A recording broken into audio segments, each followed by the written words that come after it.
The critical patriot देखने वाले सब दोस्तों को खुशामदीद, स्वागत। आज मेरे साथ दो खास मेहमान मौजूद हैं। सबसे पहले Imran Ali sahab, he is a former ambassador and a Fulbright scholar. इन्होंने अमेरिका में इंटरनेशनल रिलेशंस और पॉलिटिकल साइंस की पढ़ाई की। और उनके साथ मौजूद हैं Rishi Bhardwaj. He recently completed his PhD in the US और आजकल इंडिया में हैं। इमरान साहब, अगर आपसे मैं शुरू करूं, आज मैं डिस्कस करना चाह रहा हूं कि is peace possible between India and Pakistan. तो क्या आप कहेंगे और क्या रुकावटें रही इसमें? हम क्यों एक पीसफुल नेबरहुड में नहीं रह रहे? Shakil, thank you for having me on your program, Dr. Bhardwaj. Good evening. उसकी तो हिस्टोरिकल रीजंस बहुत लंबी हैं, लेकिन अगर आप मुझसे पूछते हैं कि आजकल क्या चांसेस हैं, तो इस वक्त तो डिम लग रहे हैं, but one should always hope for the better. तो क्या रुकावटें क्या रही, मतलब ब्रीफली अगर आप बताएं तारीखी तौर पर जो है, क्या गलतियां थी जो पाकिस्तान ने की, क्या गलतियां थी जो इंडिया ने की, स्पेसिफिकली अगर बता सकें, स्टार्टिंग विद 47। 1947 में ऑल्दो आपने वो एक प्रीवियस प्रोग्राम में शायद डॉक्टर इश्तियाक की किताब का जिक्र किया है, लेकिन मेरा ख्याल है कि जो कैबिनेट मिशन प्लान की लूज फेडरल इंडिया था, वो जवाहरलाल नेहरू समझते थे कि वो इंडियन स्टेट की तरक्की में इतना लूज फेडरल स्ट्रक्चर प्रॉब्लम्स डालेगा। सो देयरफॉर पाकिस्तान बन गया, लेकिन although there is widespread acceptance of Pakistan nowadays, I think across the border, लेकिन शुरू में नहीं था। पाकिस्तान एक सिक्योरिटी स्टेट बन गया इंडिया का मुकाबला करते हुए।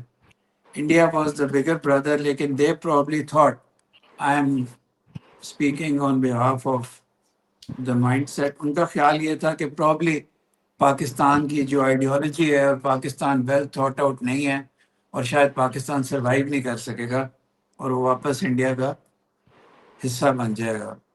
तो in the beginning water dispute से लेके बाकी चीज़ों से लेके it was a tense decade.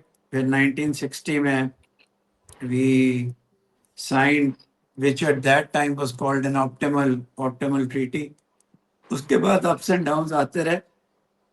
I think दोनों मुल्कों का, Pakistan had a security complex vis-a-vis India.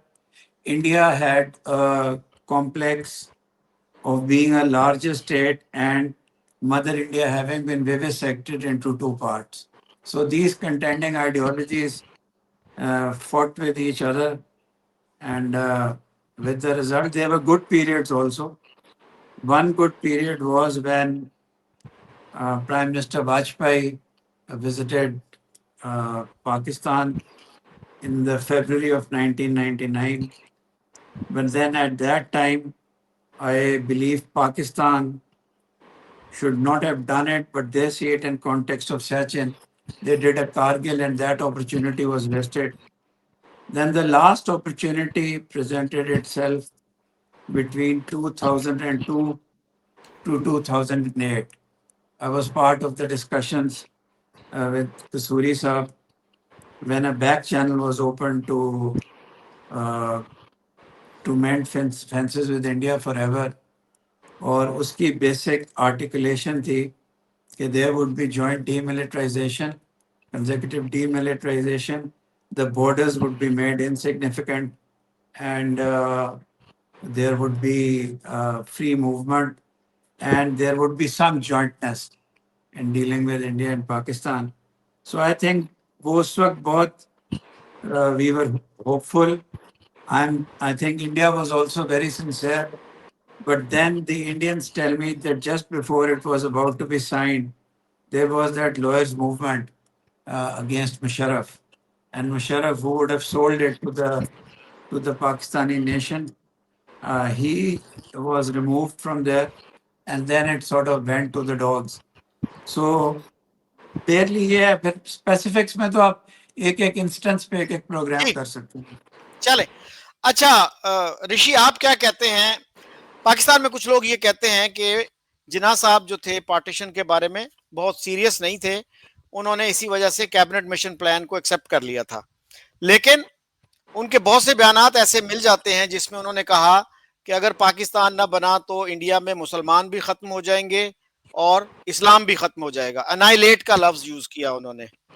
तो इस थीसिस से डॉक्टर इश्तियाक, जिन्होंने सबसे डिटेल्ड किताब लिखी है जिन्ना साहब पे, he doesn't agree with that. Cabinet mission plan 16 मई 1946 को अनाउंस हुआ था और 22 मई को जिन्ना साहब ने उसको कंडेम किया कि इसने एक्सप्लोडेड आर्गुमेंट्स यूज करके हमारी जो सॉवरन पाकिस्तान की डिमांड थी उसको निगेट कर दिया है। लेकिन फिर 6 जून को उन्होंने सरप्राइजिंगली उसको एक्सेप्ट कर लिया। लेकिन एक्सेप्ट करते वक्त ये कहा कि sovereign Pakistan remains our unalterable goal. So that was a very strange acceptance. और बहुत से लोग ये कहते हैं कि it was not a very good idea, workable idea नहीं था। जैसे आसाम को उसने मुस्लिम मेजॉरिटी प्रोविंसेस के साथ लंप कर दिया था। तो आप ब्रीफली क्या कहते हैं और फिर हम आते हैं इशू की तरफ। ये जो असल इशू है कि इंडिया पाकिस्तान के अच्छे ताल्लुकात क्यों नहीं है, why aren't they peaceful neighbours, और उसमें सबसे ज्यादा जो जिक्र किया जाता है वो है कश्मीर का। जैसे अभी भी न्यूयॉर्क में बिलावल जरदारी साहब ने कहा कि देरपा अमन की वाहिद जमानत मसला कश्मीर का मुनसिफाना हल है। तो इस पे हम आते हैं, फिर बताइएगा अभी। थैंक यू शकील साहब and good evening ambassador Ali. आपने जो डिस्कशन की अभी तक, तो मैं उस पर यही कहना चाहूँगा कि पाकिस्तान को सिक्योरिटी स्टेट बनने के लिए इंडिया ने तो कोई फोर्स किया नहीं। Pakistan became a security state on their own. The failure of democracy, India was not responsible. Pakistan में डेमोक्रेसी फेल हुई, इसमें इंडिया का कोई हाथ नहीं है। पाकिस्तान में कूज हुए, इसमें इंडिया का कोई हाथ नहीं है। पाकिस्तान सिक्योरिटी स्टेट बना, इसमें इंडिया का कोई हाथ नहीं है। हाँ, और जहाँ तक इंडिया पाकिस्तान रिलेशंस की बात है, तो देखिए, Pakistan is an ideological state, इसमें तो कोई दो राय है ही नहीं। So Pakistan is an ideological state, और ये बात 1965 में क्लियर हो गई कि Pakistan cannot get Kashmir. तो Pakistan cannot get Kashmir. So 65 war kind of settle the Kashmir dispute. But उसके बाद से जो भी कॉन्फ्लिक्ट है, so that is due to the nature of Pakistani state which is ideological state. तो आइडियोलॉजिकल स्टेट्स जो होते हैं उन्हें कोई मतलब रीजन नहीं होता है या कोई गोल एम नहीं होता है कॉन्फ्लिक्ट के लिए। उनका बस एक आइडियोलॉजी है और उनके सामने वाले की डिफरेंट आइडियोलॉजी है, और उन्हें बस अपने दुश्मन से लड़ना है। That's it. So that's why Pakistan is fighting without any goal or aim and solely on the ideological purposes. तो जैसे एक बार जनरल मुशर्रफ का बयान भी है, अगर कश्मीर इशू रिजॉल्व हो भी जाता है तो भी इंडिया से हमारा कॉन्फ्लिक्ट जारी रहेगा। सो दैट इज एग्जैक्टली ये उसी का साइन है of being an ideological state. तो जब तक पाकिस्तान आइडियोलॉजिकल स्टेट रहेगा तब तक इंडिया पाकिस्तान के बीच अच्छे रिलेशंस नहीं हो सकते हैं। और आपने कैबिनेट मिशन प्लान की बात की, तो कैबिनेट मिशन प्लान जहां तक है वो काफ़ी एम्बिग्यूअस और वेग था, और उसके सक्सेसफुल होने के कोई भी चांसेस नहीं थे। और उसमें एक बहुत बड़ा खतरा था कि इंडिया पूरा पंजाब, पूरा बंगाल और आसाम खो देता, और वो खो देता तो पूरा नॉर्थ ईस्ट इंडिया खो देता। So it was very good कि उसको एक्सेप्ट नहीं किया गया। और उसके और भी रीजंस थे सक्सेसफुल न होने के, जो कि सरदार पटेल ने कहा भी कि from top to bottom every Muslim official is working for Pakistan. तो अगर पार्टीशन ना होगा तो हर गवर्नमेंट ऑफिस में पार्टीशन हो जाएगा। हिंदू ऑफिसर्स इंडिया के लिए काम करेंगे, मुस्लिम ऑफिसर्स पाकिस्तान के लिए। और ये कम्युनल वायरस आर्मी में भी आ चुका था, पुलिस फोर्सेस में भी आ चुका था, ब्यूरोक्रेसी में भी आ चुका था। तो इस माहौल में कैबिनेट मिशन प्लान के सक्सेसफुल होने के कोई चांसेस नहीं थे, और अच्छा ही है कि वो सक्सेसफुल नहीं हुआ। और जिना पाकिस्तान नहीं चाहते थे ये थीसिस को, तो काफ़ी लोगों ने इस पर ऑब्जेक्शन किया है और इसको डिबंक काफ़ी पहले ही किया जा चुका है। डॉक्टर इश्तियाक अहमद की किताब है, उसमें जिना उसमें किया है। डॉक्टर वेंकट धूलीपाला ने किताब लिखी क्रिएटिंग अ न्यू मदीना, उसमें इसको डिबंक किया गया है। खुद जिना कह रहे हैं कि पाकिस्तान कोई बार्गेनिंग चिप नहीं है, and I am dead serious about it. ये यहाँ तक कहा जा रहा है कि Pakistan is not the maximum demand, it is the minimum demand of Muslims. कि पाकिस्तान मुसलमानों की मैक्सिमम डिमांड नहीं है, मिनिमम डिमांड है। और पाकिस्तान के अलावा, एक सॉवरेन पाकिस्तान के अलावा और कोई चीज़ जो है वो मुस्लिम लीग को मंजूर नहीं होगी। और सबसे इम्पोर्टेंट ये है कि on the street, on the ground Pakistan को कैसे रिप्रेजेंट किया गया। in the crucial 1946 elections. तो उसमें पाकिस्तान को as an Islamic country, as a new Medina, second Medina represent किया गया, and the words Pakistan and Medina were used like interchangeably, कि कहा गया कि पाकिस्तान दूसरा मदीना है, तो लाइक ये कहा गया कि जिन्ना दूसरा मदीना बना रहे हैं। तो ये इन सब चीज़ों को अगर गौर से देखा जाए तो कैबिनेट मिशन प्लान के सक्सेसफुल होने का कोई भी रीजन नहीं था, और इंडो पाकिस्तान कॉन्फ्लिक्ट में कश्मीर का कोई रोल नहीं है, ये प्योरली एक आइडियोलॉजिकल कॉन्फ्लिक्ट है। Thank you. अच्छा इमरान साहब, कुछ लोग ये भी कहेंगे कि पाकिस्तान ने जूनागढ़ की एक्सेशन कबूल करके इंडिया को ये पैगाम दिया कि हम आपके साथ अच्छे रिलेशंस नहीं चाहते और हम आपके लिए जितने प्रॉब्लम्स क्रिएट कर सकते हैं वो करेंगे। और जब इंडिया ने इस पे ऑब्जेक्शन किया तो पाकिस्तान की पोजीशन क्या थी? स्टेट ऑफ पाकिस्तान ने कहा कि जूनागढ़ के रूलर को, या बल्कि किसी भी रूलर को हक हासिल है कि वो किसी भी रियासत के साथ चला जाए। तो उस लिहाज से तो फिर पाकिस्तान को आज जूनागढ़ का केस लड़ना चाहिए, और यूएन में पाकिस्तान लेके भी गया जूनागढ़ का केस, और इमरान खान ने 2019 में जूनागढ़ को दोबारा पाकिस्तान के नक्शे का हिस्सा बना दिया।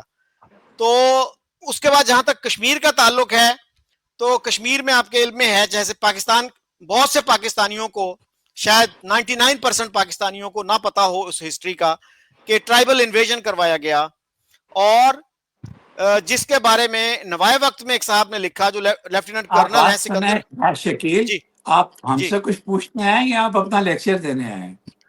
आप, सर, मैं अगर जो क्वेश्चन है मुझसे पूछिए, you are stating the answer yourself. मैं अगर सवाल, what sort of anchor are you यार? You are stating the whole, you are putting answers into one man's mind. You are repeating about Junagadh. You started with resolving Pakistan India यार. What is wrong with you? ये जूनागढ़ कहाँ से आ गया? आप मुझसे question पूछें. Please do not preach. Please do not preach to me. Ask me questions. Imran साहब, मैं सवाल ही पूछ रहा हूँ। You are not here to preach. Sorry, you cannot preach to me. You ask me a question. Let me give an answer. Don't preach to me. Ji, I'm not preaching to you. मेरी बात You soon are. लीजिए. Hear me out. You are Hear me speaking out, more please. than me. You are speaking more than me. What sort of a? You will get your opportunity. नहीं यार, I don't want an opportunity. Just be fair. Ask a question and then respond to a question. Let us respond. Let him respond. Let me respond. Please do not answer or categorically answer questions that I have given. Do not comment on those. Let me answer them. Otherwise, you can both have a dialogue. चले, मुझे ये बताइए कि जी please, will you hear me out please? तो जूनागढ़ की जो accession थी, वो उसको आप सही समझते हैं? Was that a right step? और there were all except Kashmir. Stop. Like Ishtiyaq, stop going into statements. Jinnah accepted the cabinet mission plan legally. कि उन्होंने बाद में ये कहा, पहले ये कहा, जो एक्ट किया, that is important. And on June 11th, Nehru tore apart the grouping clause and others. मैं इस बात पे नहीं लड़ना चाहता था, इसीलिए मैं हिस्ट्री में नहीं जाना चाहता था। आप वरना हिस्ट्री पे रह जाएंगे। बाकी जूनागढ़, हैदराबाद, बाकी चीजें पटेल ने कहा, उस कॉन्वर्सेशन में कहा, भाई the principle of partition was Hindus go to one side, Muslims go to others. All princely states followed the same pattern. Hyderabad was annexed on Jinnah's death by aggression on the same principle. Junagadh is part of India on the same principle. So what nonsense is this saying कि Junagadh को accept कर लिया? भाई वो सारी states India के पास हैं, सही पास हैं. मैं एज अ पाकिस्तानी कहता हूं सही पास. That was the principle of partition. By planting sentences here and there, please don't try to affect this discussion. जी इमरान साहब, सवाए एक स्टेट के सारी states Hindu versus Muslim principal पे हैं, सारी. ठीक है, मैं अभी इसमें भी नहीं जाना चाहता था. कैबिनेट मिशन प्लान पे उन्होंने सेंटेंस कर दिया, वो इश्तियाक पूरी किताब स्टेटमेंट्स पे लिख गया. पब्लिकली मैं उसको चैलेंज करता हूँ. मेरे सामने आया इश्तियाक. आप आयशा जलाल की किताब को भूल गए, जो सेमिनल किताब है. Please be a fair person. And अगर आपने उधर जाके बैठना है मेरे साथ, तो फिर मैं आपसे मुकाबला कर लेता हूं. आप एंकर हो के आप ऐसी हरकतें कर रहे हैं, डजंट सूट यू जी यार। इमरान साहब देखिए, क्या आप ये कह रहे हैं कि हिस्ट्री की जो डिटेल्स हैं उनका इस डिस्कशन से कोई ताल्लुक नहीं? आप जूनागढ़ का। जो आपके पार्टिसिपेंट्स हैं यार, आप जी उनको जवाब देने दें, टिल्ट ना करें डिस्कशन को। You are raising those points that have been साल से पाकिस्तान को रगड़ने के लिए इस्तेमाल हुए। वो आप क्यों दे रहे हैं? आप let the participants speak. Imran साहब, मैं क्वेश्चन ना करूं, पार्टिसिपेंट्स बोलते जाएं, that is what you want? भाई आप क्वेश्चन करें, आप तो पूरी कमेंट्री कर रहे हैं यार उसके ऊपर। सर मेरी आप आप तो बात अपना सुन नहीं व्यू दे रहे। रहे हैं, फिर इमरान मैं साहब यही आप कह सकता हूँ कि मेरी बात आप सुन नहीं रहे, अपनी बात आप किए जा रहे हैं। Please hear me out. आप ये कह रहे हैं कि जूनागढ़ की एक्सेशन गलत थी, तो सर ये किसने एक्सेप्ट की थी? जिन्ना साहब मैं ने ये एक्सेप्ट की कह थी रहा ना? हूं कि जूनागढ़ की एक्सेशन का कश्मीर के राइट और रॉन्ग होने से कोई ताल्लुक नहीं है। वहां के सर लोग हैं, 1 लाख लोग मर चुके हैं। प्लीज यार, please let me speak. You have called me as a participant. जी प्लीज। ठीक है, दिस जूनागढ़ का रगड़ा है वर्ड मेनी टाइम्स। ठीक है, एक गलती उधर ये डिटरमिन नहीं करती। मैं आपको इन इफेक्ट बता रहा हूं, सवाए एक स्टेट के all were decided on the Hindu versus Muslim principle. That was the decision, that is the effect right now. उसमें जूनागढ़ को ला के पाकिस्तान को नीचा दिखा के फाइन यार, जिन्ना ने गलती की यार, तो फिर आप उससे कश्मीर के जो लोगों के साथ हो रहा है या कश्मीर के लोगों के साथ नहीं हो रहा या कश्मीर की एक सेशन है, उसका इससे क्या ताल्लुक है? जी जब बात ये होती है, जब हिस्ट्री की बात होती है, तो जूनागढ़ उसमें आएगा, हैदराबाद दक्कन भी आएगा, कश्मीर भी आएगा। जी आप क्या कह रहे हैं ऋषि? जी, एम्बेसडर ने कहा कि जूनागढ़ का कश्मीर से कोई रिलेशन नहीं है, तो ये जो है सही नहीं है।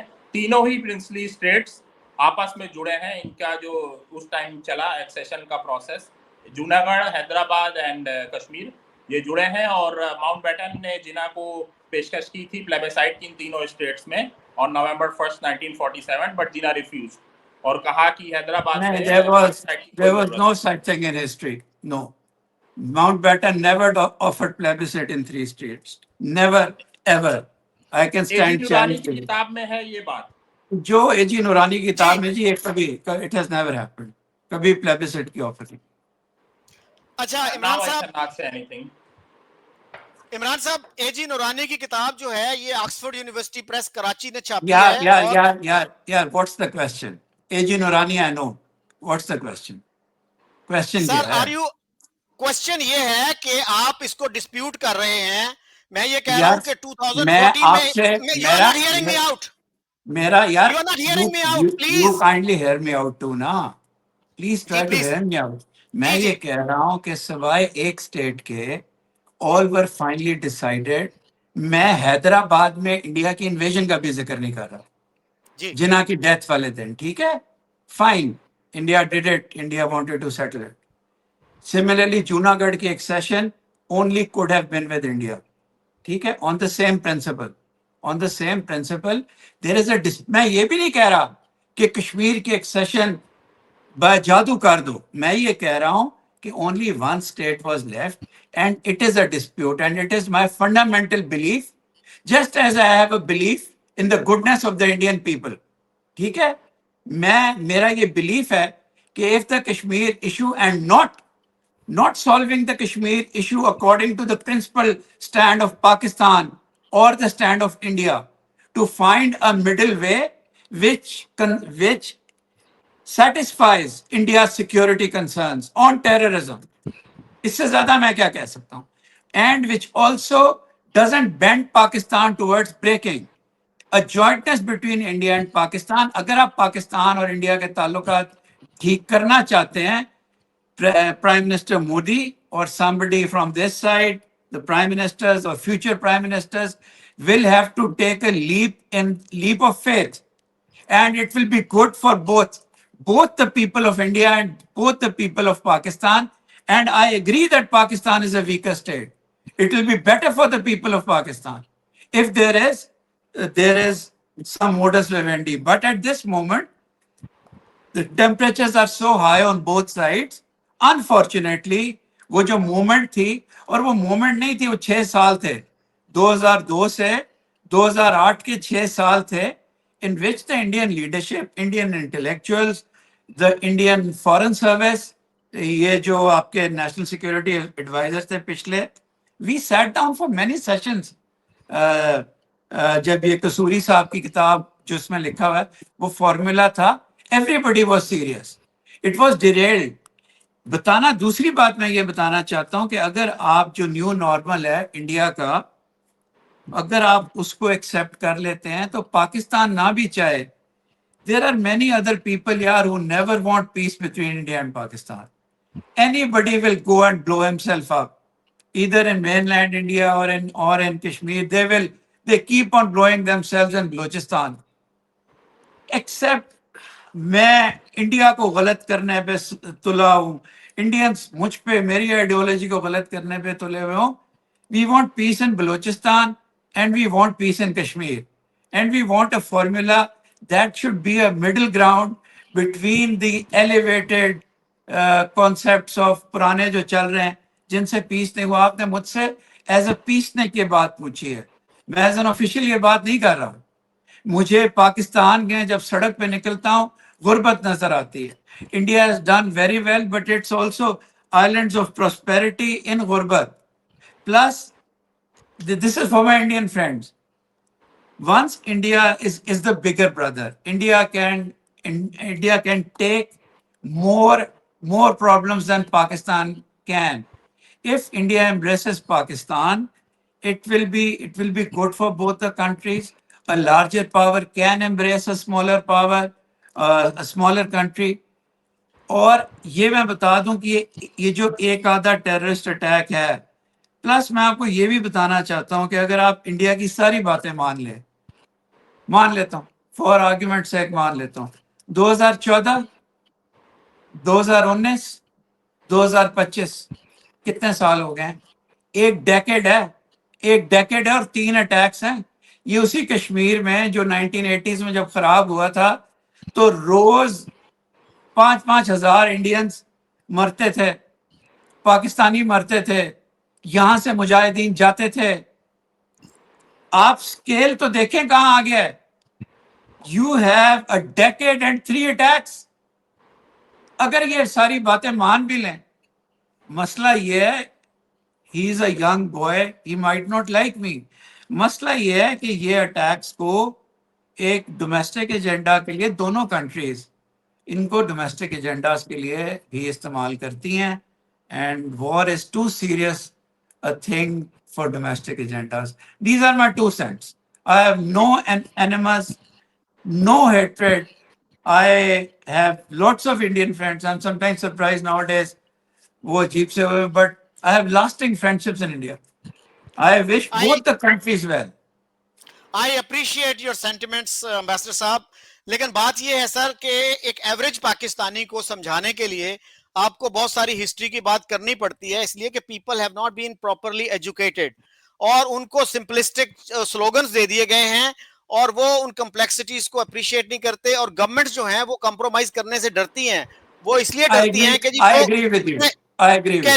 जी लोग उठ खड़े होंगे, वो जनाब रिवोल्ट कर देंगे, क्योंकि उनको उन कॉम्प्लेक्सिटीज का कोई आइडिया नहीं है कि ये इश्यूज कितने कॉम्प्लेक्स हैं. जी ऋषि, आप क्या कहते हैं?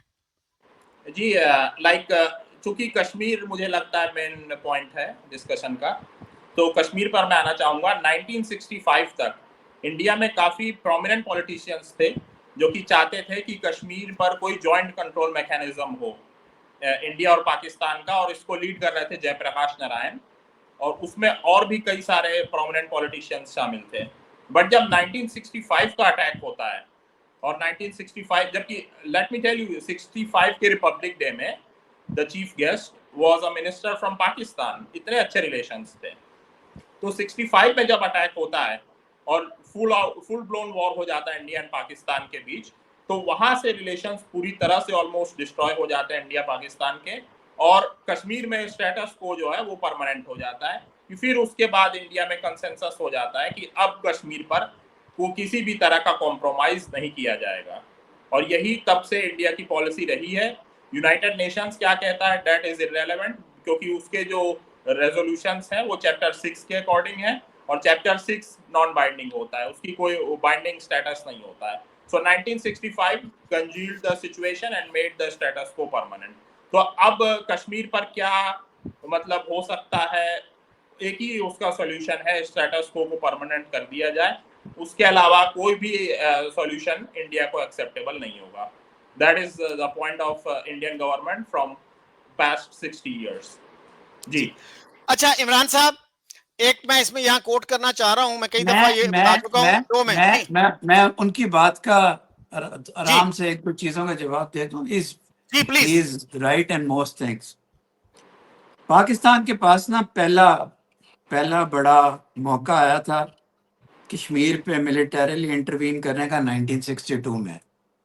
आप किताबों को कोट करते हैं, मैं नहीं करना चाहता, लेकिन शाहनामा में चाइनीज एम्बेसडर का लिखा हुआ है कि वो अयूब के पास आए थे और उन्होंने कहा था उस वक्त पाकिस्तान ने वेस्ट की, ब्रिटेन की और यूएस की, दोनों के फॉरेन मिनिस्टर्स की थी इंट्रीटीज थी, और पाकिस्तान ने माना था कि हम कश्मीर का मसला 1962 के बाद करेंगे, आपने इंडिया को तंग नहीं करना. China had attacked India, they were facing each other. Pakistan remained away. India, the Kashmir Valley was very hardly defended. ये तो 62 को हो गया. 62 के बाद फिर वो बात आगे चलेगी. असल में with all his remarkable qualities, Nehru ji, he had this love for Kashmir. So it was very difficult, although he also came close to solving it. अच्छा, फिर 1965 में क्या हुआ? 1965 में when Pakistan got nothing out of diplomatic overtures and talks, Pakistan did encourage. Pakistan did not encourage the tribesmen. There were 3 army officers who were just with them in the tribal invasion. But Pakistan did encourage, Pakistan did plan Operation Grand Slam and the previous one. दोनों plan किए थे. हैं Gibraltar और grand slam Pakistan ने plan किया था, और पाकिस्तान ने अपने मुजाहिदीन या व्हाटएवर भेजे थे. उसमें पाकिस्तान के आर्मी के यूनिट्स भी शायद हों, बट मेनली पाकिस्तान की तरफ से गए. अब हुआ ये कि 1 सितंबर आ गई और ये इन्वेजन काफी आगे चली गई. तो जो पाकिस्तान में आर्किटेक्ट था इस ब्लिट्जक्रीग का, वो अखनूर के पास पहुंच गया. जब वो अखनूर के पास पहुंच गया तो इट इज वाइडली स्पेकुलेटेड, दुनिया में आज तक किसी को नहीं पता, और मैं इंडियन बुक्स की एग्जांपल दे रहा हूँ. जनरल हरबख्श सिंह की बहुत जबरदस्त किताब है 65 वॉर पे, कि वो he held back. Akhtar Hussain Malik ने अखनूर पे चढ़ दौड़ना था and it would have raised the बास. So he changed the command during the war on the night between 1st and 2nd September, so that there would not be a general conflict and that a militaristic option would not be taken. So Pakistan ने ये भी किया. 65 के बाद, my young friend is very right, 65 की war के बाद जरूर हुआ होगा. 71 के बाद शिमला हुआ. The country still talked to each other. लेकिन उसके बाद there were 2 Indians who were very optimistic about a solution. और कश्मीर के solution की मैंने at the outset कह दिया, मैं पाकिस्तान के कश्मीर हथियाने की बात नहीं कर रहा, मैं कश्मीर के दोनों साइड्स के लोगों की लाइफ इंप्रूव करने की बात कर रहा हूँ. तो मेरा ख्याल है वो जो मुशर्रफ का solution है, वो डॉक्टर साहब के स्टेटस को solution के आसपास ही है, वो उससे मिलता जुलता है. तो एक वाजपेयी साहब ने, और जिसको पाकिस्तान की गलती है कि उसने कारगिल से अंडू किया, इट्स पाकिस्तान मिस्टेक. और दूसरा 2002 से 2008 तक India did not move fast enough. That was a good time and the Indian leadership was serious. Shivshankar Menon साहब was serious. All those people were serious. So yes, maybe not in that sense, doctor साहब is right 65 के बाद, but in the sense of reducing tension between these 2 populous countries, दोनों sides ने कोशिशें की थी. अच्छा इमरान साहब, आप पास्ट का जो रेफरेंस है उसको पसंद नहीं करते.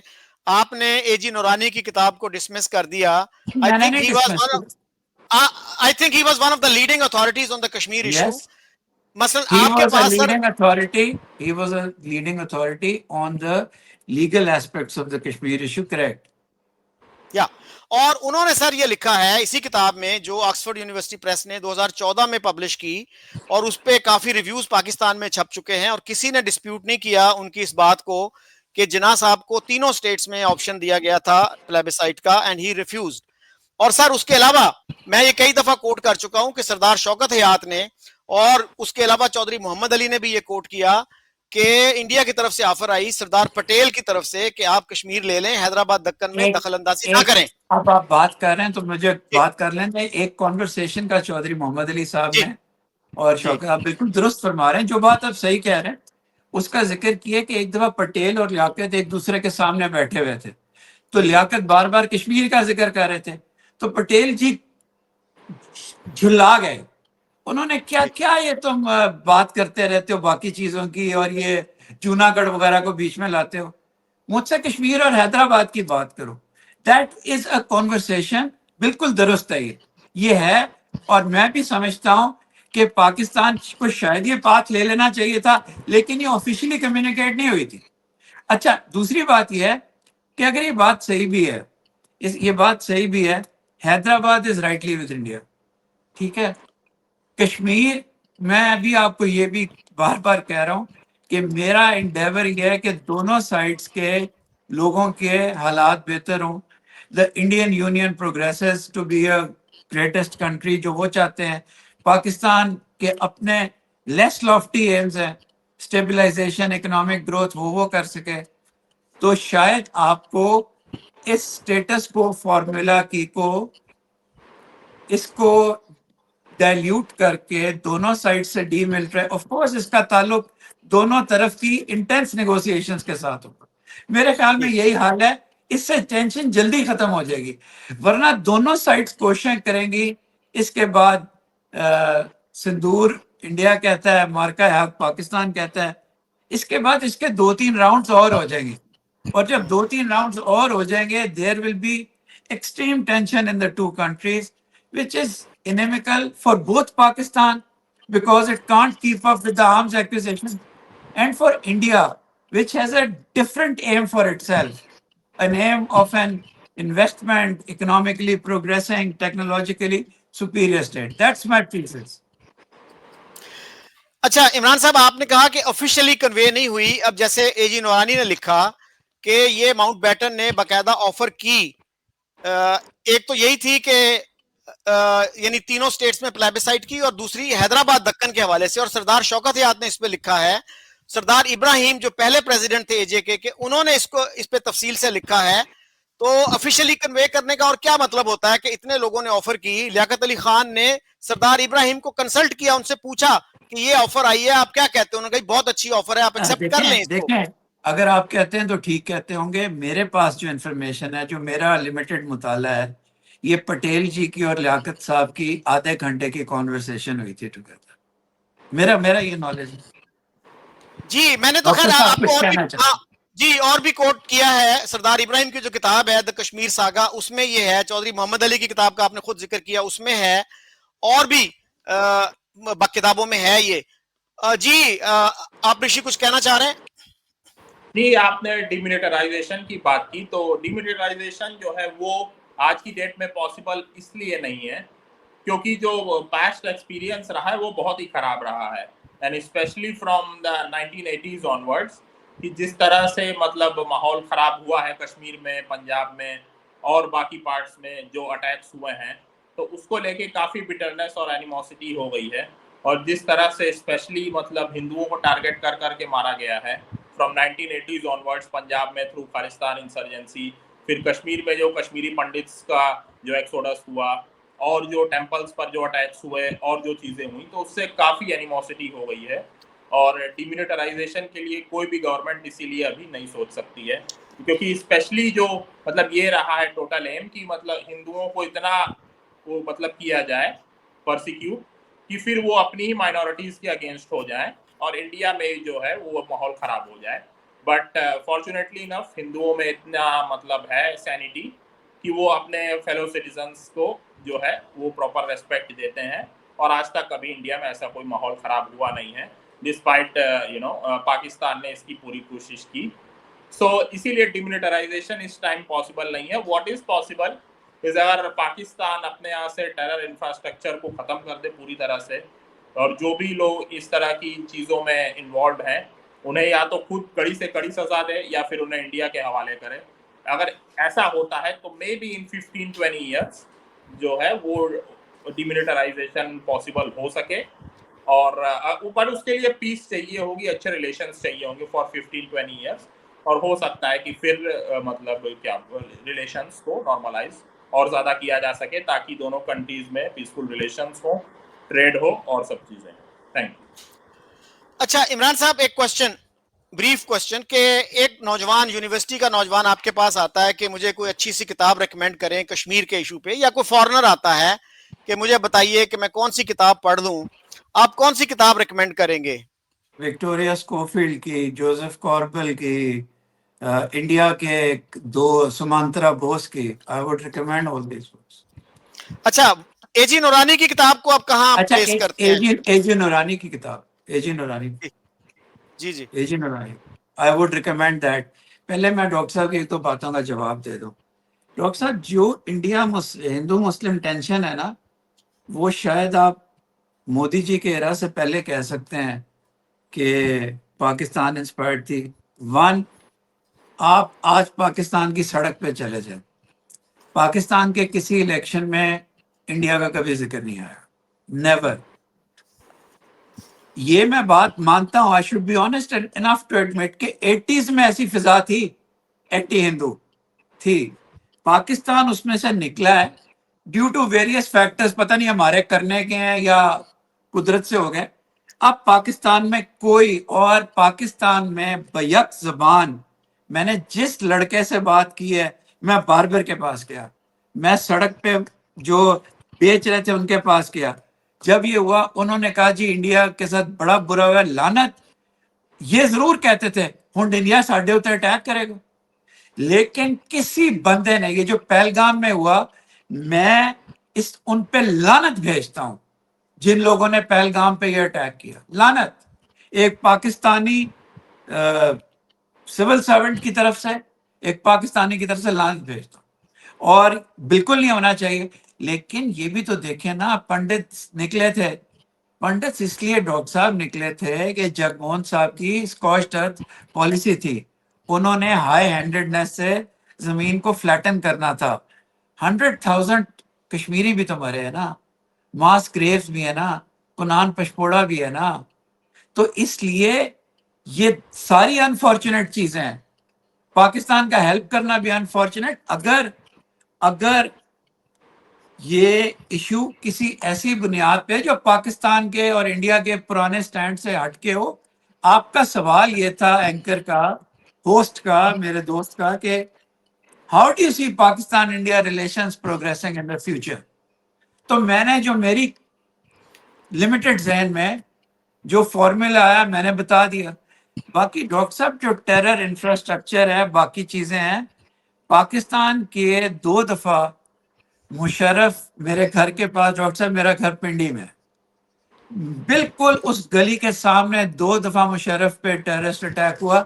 एक दफा उसकी गाड़ी तबाह होगी और पिछली गाड़ी तक सब तबाह हो गई.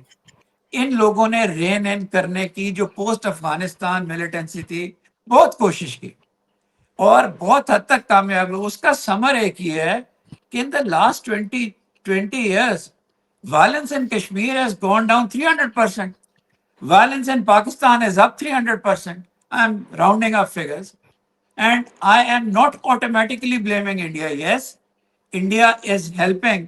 It's a quid pro quo. Both countries, till the time there is peace, keep on interfering in each other's countries. So Balochis Jafrabad Express is Pakistan's 9/11. हमारे भी तो लोग मारे जाते हैं ना. तो it's not just the Vipers और हमने जो militancy किया, it's not just that. There are more fundamental things. Pakistan की पूरी स्टेट कोशिश कर ले, बॉर्डर को बंद कर दे, still and very decent Indians, great Indians have said कि शायद उसके लिए मुमकिन ना हो. हुसैन हक्कानी ने ये कहा था करण के शो में, तो Hussain had to leave because करण ने कहा how is it possible that the state of Pakistan can't control militancy. the emotions are very high. They, so therefore, even if the state wanted, it could not stop each and every person from going in. And Pahalgam, I've talked to government circles, Dr. Saab. Pahalgam जो है ना, उस पे जितना मेरा knowledge है, जितनी मेरी पहुंच है, पहलगाम पे Pakistani state had nothing to do. You can, I know you differ, I know Indians differ, but that's my thing on Pahalgam. अब आपने किसी पाकिस्तानी ऑथर का नहीं बताया कि पाकिस्तानी किसने सबसे अच्छी किताब लिखी है कश्मीर पे, और मैं रेफरेंस कई दफा दे चुका हूं एमबी नकवी साहब का.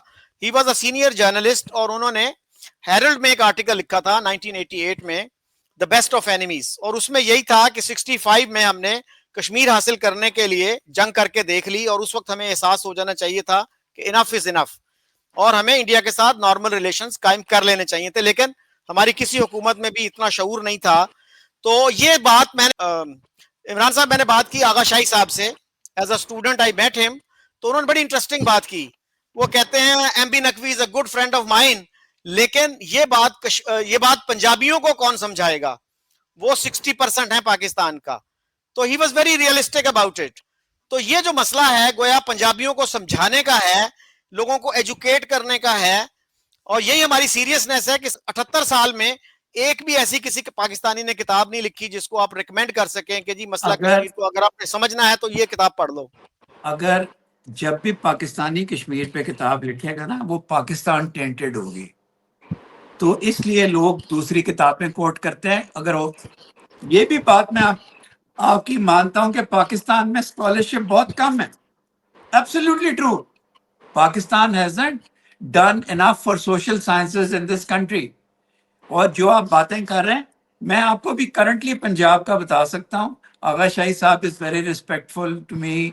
नकवी साहब को मैं नहीं जानता. There is nobody that wants any Hindu to die in India. There is nobody who wants Hindu-Muslim fasadat in India. People talk about Babri Mosque, people talk about Kashmir's mass graves and all that, but nobody wants any animosity. I'm myself surprised कि इतनी तल्ख तारीख है. पाकिस्तान ना, एक चीज doctor साहब जो आप और डॉक्टर साहब दूसरे रियलाइज करें, 2002 के बाद पाकिस्तान तब्दील हुआ है. It's not the Pakistan of the 1980s of Ziaul Haq और post Zia era. This Pakistan is different. मैं डॉक्टर साहब को वीजा दे के, I'd like him to come to Islamabad, to you. I'll host him. He can form whatever opinions he wants to. We will not interfere in that.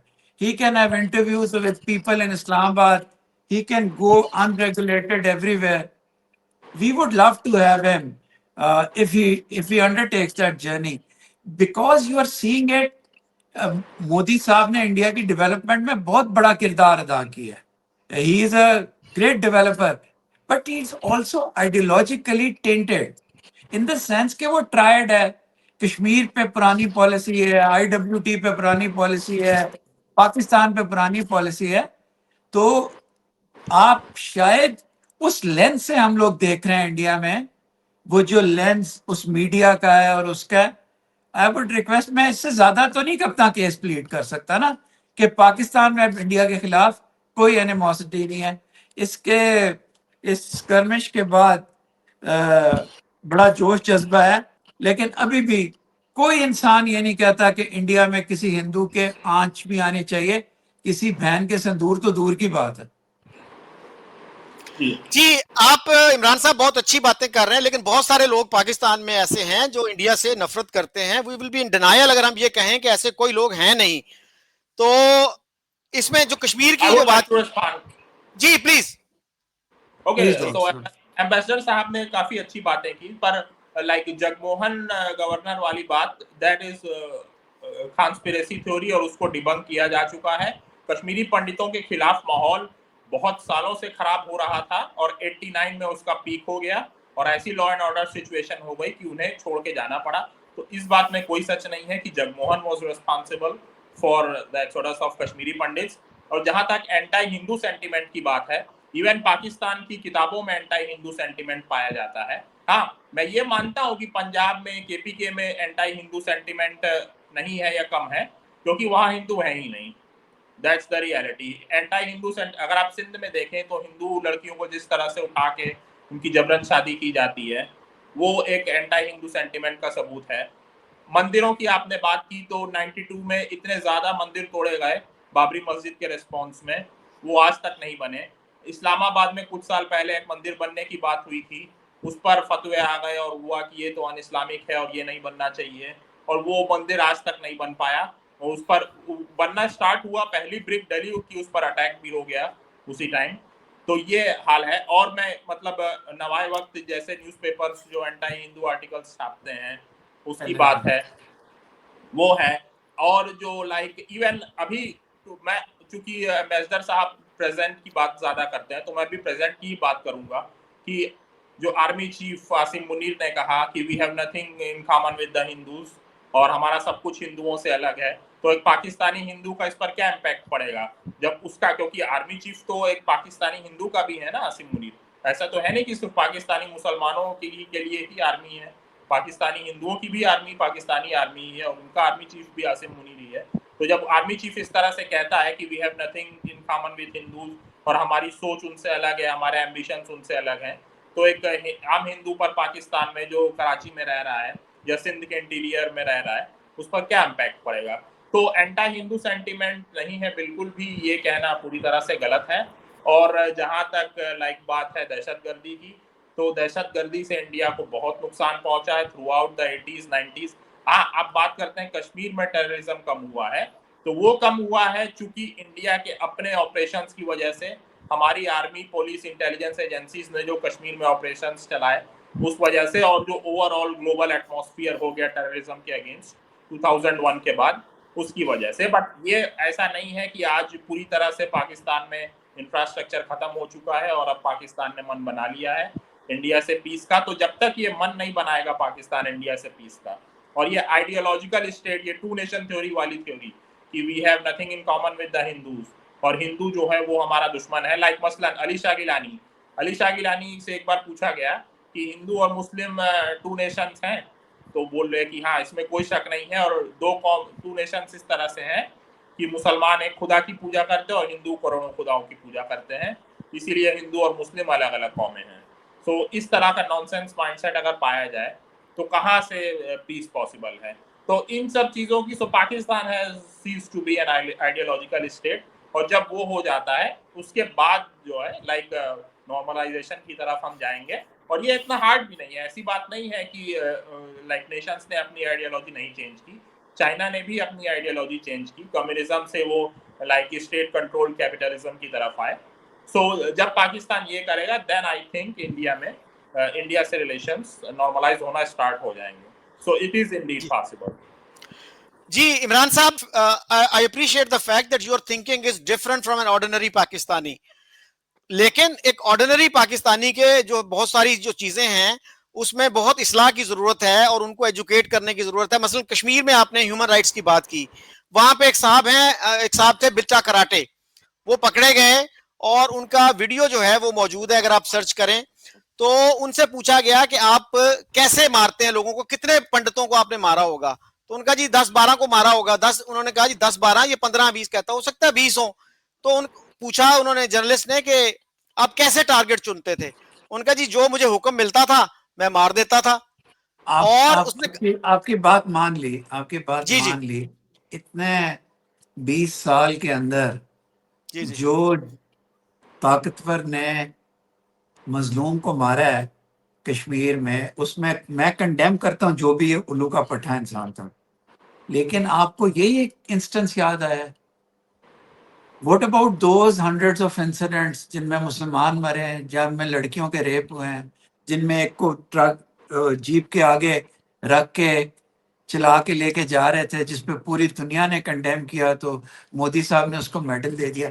आपको सिर्फ एक किस्म के incidents याद है शकील, वन साइडेड इंसिडेंट?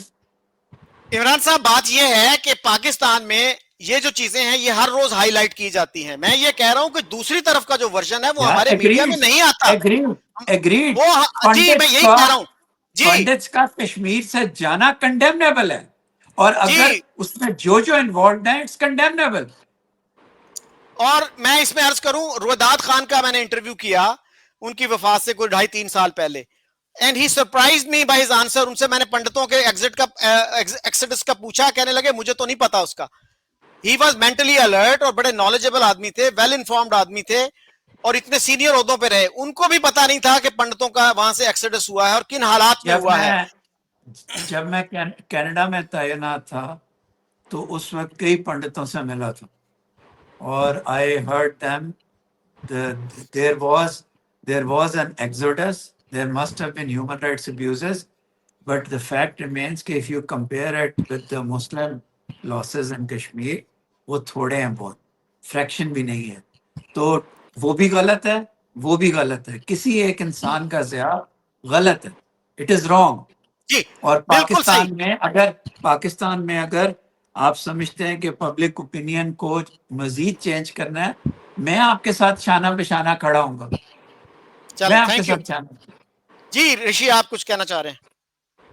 जी, major साहब ने काफ़ी अच्छी बातें की, बट मैं यही कहना चाहूँगा कि इनका चूँकि पूरा फोकस कश्मीर पर है, सो कश्मीर का एक ही सॉल्यूशन है कि स्टेटस को एक्सेप्ट किया जाए, और Pakistan has ceased to be an ideological state.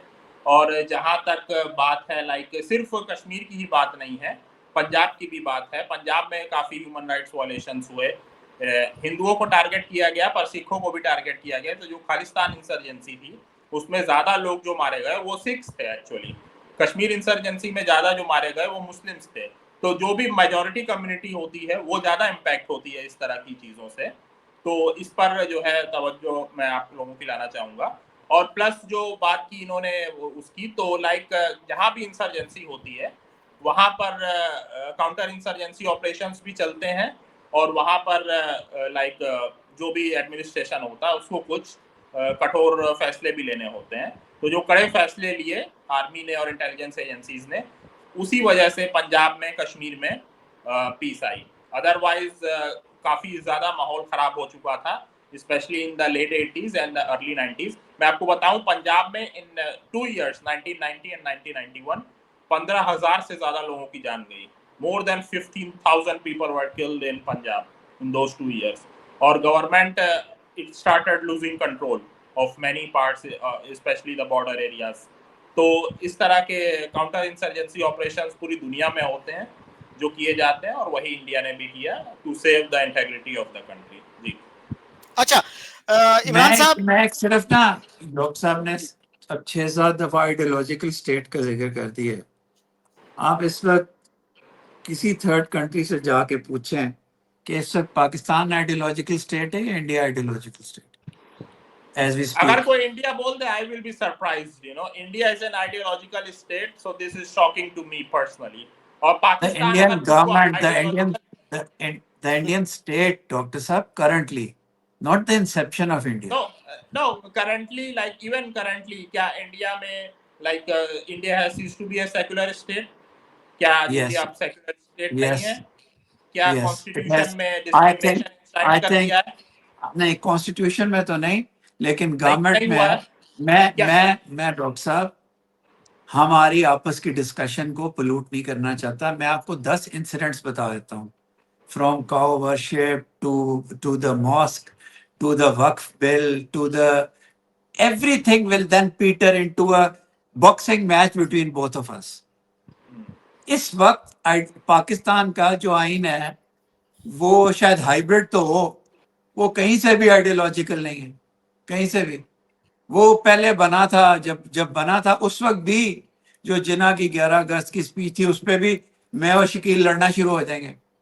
वो भी एक फर्क स्पीच थी। वो Pakistan was an ideological state in the 80s, a really, I would say, bad ideological state due to the Afghanistan conflict, because we were told that this ideology is the right ideology और Mujahideen America में बुलाए जाते थे। But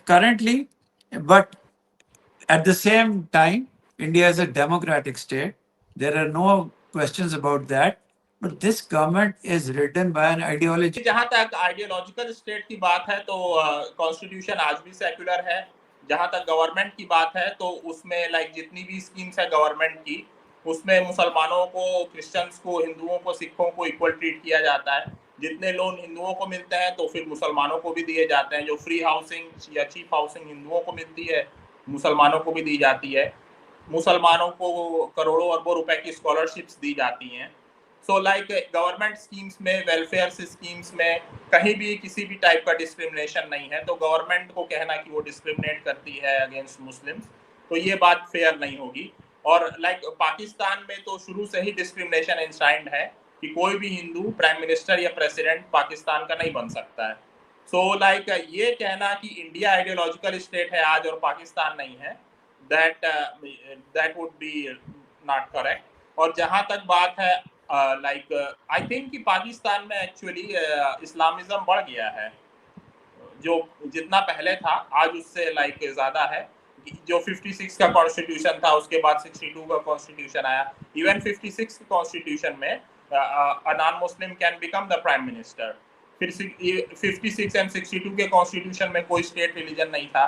जो आपका constitution 73 में आया उसमें पहली बार इस्लाम को स्टेट रिलीजन बनाया गया। उसके बाद फिर जो और सब ब्लास्फेमी लॉज और वो सब आए और उनको और ज्यादा स्ट्रिंजेंट बनाया गया, और ज्यादा होते ही जा रहे हैं stringent. So like I think, और जो प्यू के जो सर्वेस हुए उसमें जो 85-90% लोगों ने कहा कि they want sharia to be the law of Pakistan. तो आई थिंक आइडियोलॉजी वो और स्ट्रेंथन हुई है विद टाइम। जी अच्छा इमरान साहब, एक तो मैं आपको कॉम्प्लीमेंट ये करना चाहता हूं कि अगर आप जैसे हो majority of Pakistanis, Pakistan will become a better country, much better country in fact. तो हम बात कर रहे हैं कि जो आम थिंकिंग पाई जाती है, मसलन पाकिस्तान के कॉन्स्टिट्यूशन में सर ये लिखा हुआ है कि इवन जो नॉन मुस्लिम्स हैं, सेनेट के मेंबर हों या नेशनल असेंबली के, they are force to take oath के जी I will strive to preserve the Islamic ideology which is the basis for the creation of Pakistan. तो ये जो चीजें हैं, और फिर जैसे अभी ऋषि ने कहा कि सारे नॉन मुस्लिम्स, एक तरफ तो कॉन्स्टिट्यूशन हमारा इक्वालिटी की बात करता है, साथ ही ये भी कह देता है कि जी all non Muslims are disqualified, they can not become president और प्राइम मिनिस्टर। एक्चुअल जो सिचुएशन है वो, एक्चुअल जो सिचुएशन है वो तो इससे बहुत ज्यादा सीरियस है। चीफ मिनिस्टर नहीं कोई बन सकता, गवर्नर नहीं बन सकता, लेकिन ये जो ओहदे हैं, इतनी इनसिक्योरिटी थी। हमारे यहाँ 4-5% नॉन मुस्लिम्स हैं, लेकिन हमें इतनी इनसिक्योरिटी होती है उनसे, वो बेचारे ऑलरेडी मार्जिनलाइज्ड हैं, उनसे भी हमें खतरा है कि यार ये कहीं कोई प्रेसिडेंट ना बन जाए, कोई प्राइम मिनिस्टर ना बन जाए। और सर सरदार मसूद की मैं एक बात आपके साथ शेयर करना चाह रहा हूं। ही is a former president of the AJK और एम्बेसडर रहे यूएस में और यूएन में। उनका एक बयान है, आप फिर बुरा मानेंगे अगर मैं जूनागढ़ की बात करूं, उन्होंने कहा जी जूनागढ़ की एक्सेशन की जो डॉक्यूमेंट है ना वो हमारे लिए बड़ी सेक्रेड है, इसलिए कि उस पर कायदे आजम मोहम्मद अली जिन्ना के दस्तखत हैं। दूसरी उन्होंने बात की कि हम कश्मीर के इशू का रेजोल्यूशन चाहते हैं दो कौमी नजरिए की बुनियाद पे, और दो कौमी नजरिए की बुनियाद इस्लाम है। इन चीजों को कैसे देखते हैं आप? नहीं, अगर मसूद ने कोई बात की होगी, I can't be responsible for Masood से, लेकिन आपने उससे पहले जो दो बातें की, पाकिस्तान के कॉन्स्टिट्यूशन में रिलीजियस बार नहीं होना चाहिए वजीर आजम या प्रेसिडेंट के ऊपर। I strongly oppose it. और प्लस अगर ये नॉन मुस्लिम मेंबर्स को ये कहा जाता है to preserve the Islamic ideology, मैं पर्सनली इसके भी खिलाफ हूँ। इस पे लोग शायद मुझे कहेंगे क्यों, लेकिन मैं खिलाफ हूँ।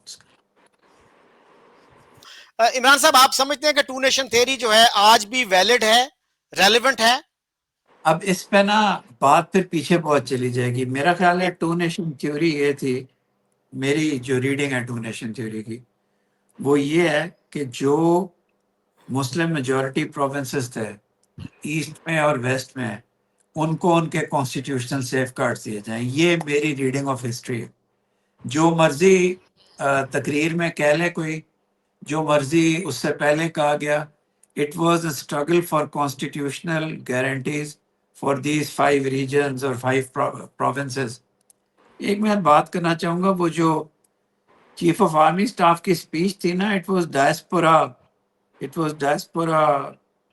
Oriented and it was due to a domestic compulsion के जो बाहर का डायस्पोरा था, it was being led in a certain direction.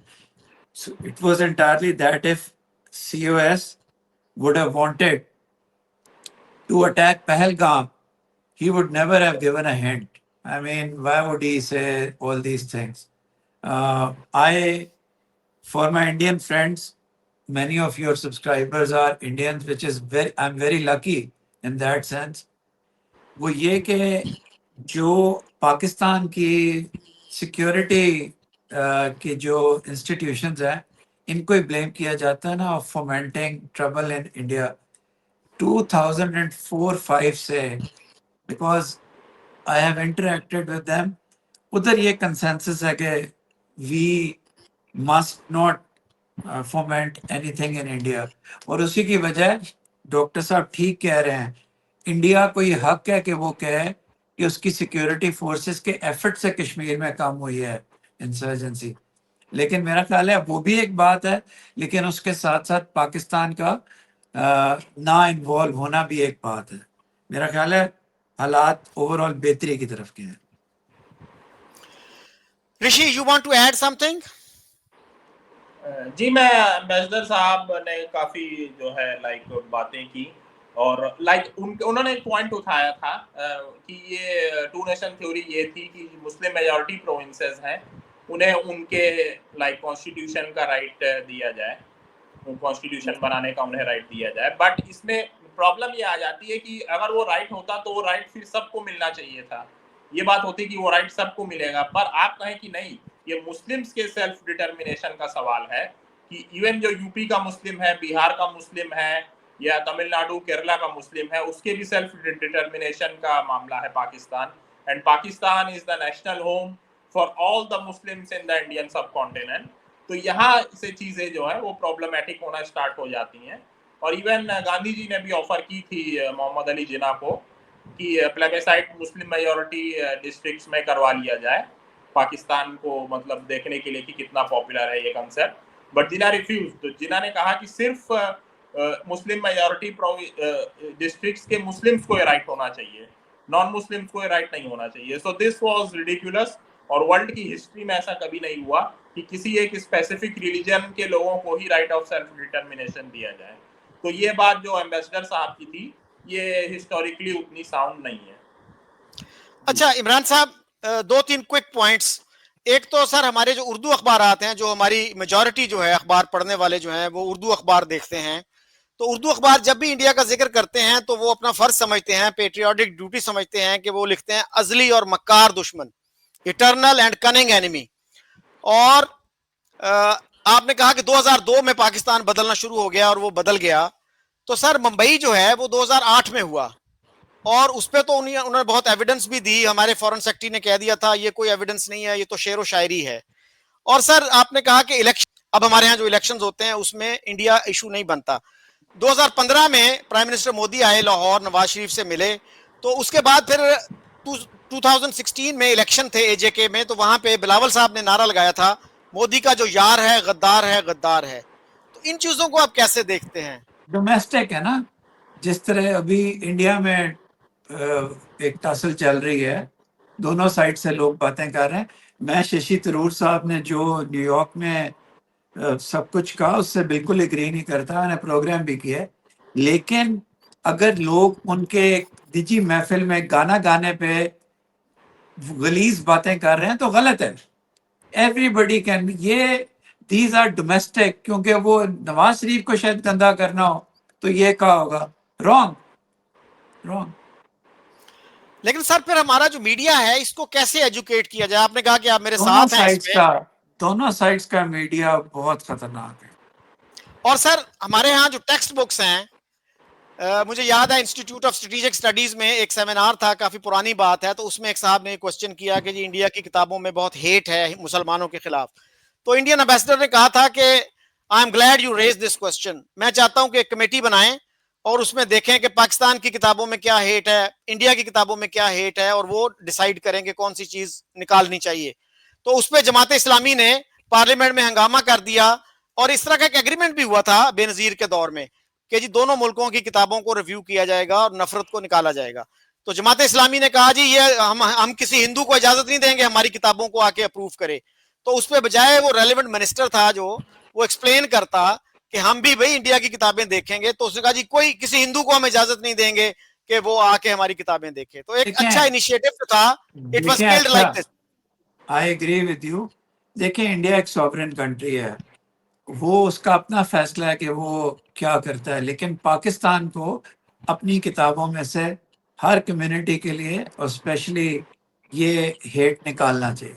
Pakistan should unilaterally do it, ये हमारे हाथ में दैट इज रहता है। That is admirable sentiment. तो लेकिन सर बाकी लोगों को कैसे कन्विंस किया जाए? आपने भी जैसे कहा कि जी हो जाएंगे, हो जाएंगे। कॉन्स्टिट्यूशन में ये डिस्क्रिमिनेशन नहीं होनी चाहिए, तो आपके ख्याल में कितने लोग हैं जो इस चीज को फेवर करते होंगे? मेरा ख्याल है पाकिस्तान में अगर आप अभी कोई पोल करवा लें तो you will find a lot of people who would favor it, maybe more than you think. More than 5%, 6%? No, I think between 40 and 55. 55? Rishi, any concluding thoughts? Sir 87% Muslims जो है लाइक 85 to 90% मुस्लिम्स वो they want sharia to be the law of Pakistan, और इसी तादाद में जो है like people in Pakistan वो कहते हैं कि वो मुसलमान पहले हैं, पाकिस्तानी बाद में है, और 50% लाइक मुस्लिम्स वो शियाओं को इन्फिडल समझते हैं पाकिस्तान में। तो इस्लामिज्म की ये इंतहा है पाकिस्तान में। तो एम्बेसडर साहब थोड़ा सा अगर इस पर इसको स्टडी करें कि प्यू के क्या सर्वेज रहे हैं और उन्होंने क्या मतलब उनके कंफ्यूजन्स रहे हैं, इस बारे में मैं उनका ध्यान आकर्षित कराना चाहूँगा। और साथ ही मैं ये भी कहना चाहूँगा कि उन्होंने काफ़ी मतलब एडमिरेबल बात की कि नॉन मुस्लिम्स को के लिए सारे पोस्ट खुले होने चाहिए including prime minister and the president. तो ये काफ़ी इन्होंने बहुत बड़ी बात कही। और कुछ सालों पहले कोई पार्लियामेंट के मेंबर ने एक ऐसा प्रपोजल लाया भी था in the parliament, but it was shot down. तो ये एक अनफॉर्चुनेट इंसिडेंट हुआ। और जहाँ तक बात है लाइक 2004 के बाद मुंबई अटैक हुआ, वो सबके सामने ही है कि कहाँ से, कराची से वो आए थे टेररिस्ट बोट पर और इंडिया में आके उन्होंने अटैक किया और इतने सारे लोगों का कत्ल हुआ। और उसके बाद भी जो है लाइक आज भी इंफ्रास्ट्रक्चर वहाँ पर कायम है। तो ऐसी कोई बात नहीं है। तो जब तक ये सोच, ये मेंटालिटी नहीं बदलेगी, तब तक रिलेशंस को अच्छे करने में बहुत प्रॉब्लम होगी। या बट आई एग्री कि लाइक रिलेशंस अच्छे तभी होंगे जब लाइक माइंडेड पीपल हों, तभी रिलेशंस अच्छे हो सकते हैं। अगर दो एकदम कंप्लीटली अपोजिट सोच के मुल्क रहेंगे तब उनमें कॉन्फ्लिक्ट होगा ही होगा। और वही इंडिया और पाकिस्तान के बीच की भी स्टोरी है कि इंडिया शुरू से ही इंडिया ने एक सेकुलरिज्म और डेमोक्रेसी का रास्ता अपनाया, और पाकिस्तान ने शुरू से ही इस्लामिज्म और मिलिट्री डिक्टेटरशिप और पैन इस्लामिज्म और जिहादिज्म और ये सब का रास्ता अपनाया। तो आप देखेंगे कि अयूब खान ने मतलब इसकी एक तरह से स्टार्टिंग ही कर दी थी कि अयूब खान ने कहा कि नहीं, आप पाकिस्तान की हिस्ट्री को इंडिया की हिस्ट्री से अलग करिए और आप जो है अब हिस्ट्री बुक्स चेंज करिए। तो वहीं से हिस्ट्री को अलग तरीके से देखने की स्टार्टिंग हो गई। और अब तो ये हाल है कि मोहनजोदाड़ो एंड हड़प्पा, जो कि इंडस वैली सिविलाइजेशन की दो प्रोमिनेंट सिटीज हैं, they are completely in ruins और like they are nobody cares about them in Pakistan.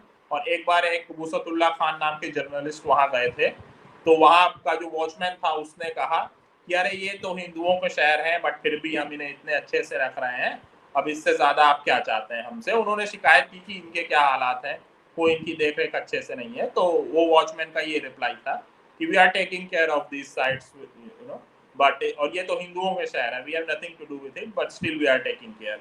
तो जब तक ये सोच रहेगी कि मतलब मोहम्मद बिन कासिम से शुरुआत हुई, उसके पहले जो था उससे हमारा कोई लेना देना नहीं है, Gupta empire, Mauryan empire, Indus valley civilization, इससे हमारा कोई लेना देना नहीं है। मोहम्मद बिन कासिम, फिर गौरी, फिर गजनवी, फिर खिलजीज, फिर मुगल्स और फिर मोहम्मद अली जिन्ना, इस पर आके हमारी हिस्ट्री खत्म हो जाती है। तो जब तक ये सोच नहीं बदलेगी तब तक भी रिलेशंस नॉर्मल होने में मुश्किलात होंगी। जी before I take your leave Imran साहब, आज भी किसी से आप अशोका जो है ना, अशोका और मौर्य एम्पायर पाकिस्तान की टेक्स्ट बुक्स में एक मॉडरेट बड़े अच्छे रूलर्स के तौर पे बताए जाते हैं। जरूर टेल्ट्स होंगे प्लस अब आपको मैंने पहले भी कहा, डॉक्टर साहब को बुलाएं, let's take him to Mohenjo-daro and Harappa. Let's try to bring something positive out.